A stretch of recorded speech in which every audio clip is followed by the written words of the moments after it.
বহুত দিনৰ পিছত মোৰ বসন্তী মোৰ হাতত প্ৰায় 3 মাহৰ পিছত মোৰ ওচৰত আজি বসন্তীখন বহুত দিন চলাই চোৱা নাছিলোঁ বোলো এখন মোৰ লগত গুৱাহাটীতে থাকে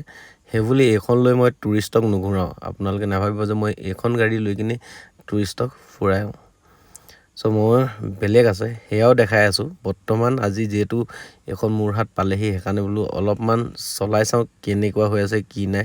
সব ঠিক ঠাক আছে নে নাই তাকে চলাবলৈ মেইন ৰাস্তালৈ আহিলোঁ অলপমান প্ৰব্লেম আছে টায়াৰকেইটা চেঞ্জ কৰিবলগীয়া হৈছে সেইটোও খুব কম দিনৰ ভিতৰতে চেঞ্জ কৰিব লাগিব আৰু উপায় নাই তেনেকৈ অলপমান টেষ্ট ড্ৰাইভ কৰি আছোঁ এখনৰ আৰু ইয়াত দেখিছেনে হঠাৎ সৰুকৈ এটা ট্ৰেফিক লাগিলে এই ট্ৰেফিকটো নৰ্মেল ট্ৰেফিক হয় কাৰণ যেতিয়া ৰাইট সাইডে কোনোবা যাবলৈ তেনেকুৱা টাইমতে ট্ৰেফিকটো লাগি যায় আৰু এইটো নৰ্মেল ট্ৰেফিক তাৰপিছত আহি পালোহি ৱাশ্বিং চেণ্টাৰ মোৰ বসন্তী যিখনত মই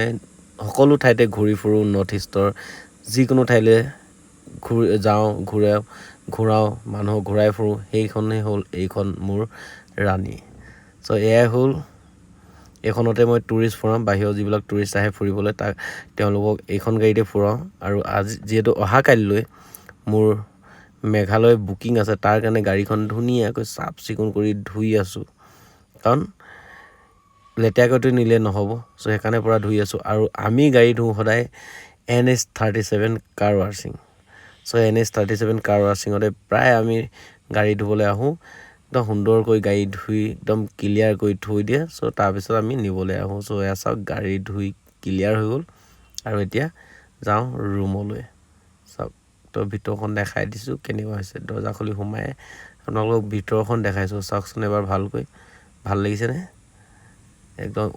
ইফালৰ পৰা সিফালে কেমেৰাটো ঘূৰাই মেলি দেখাই দিছোঁ আৰু এনেকৈ সৰু সুৰা ব্লগবিলাক আপোনালোকক দি থাকিব চেষ্টা কৰোঁ আপোনালোকে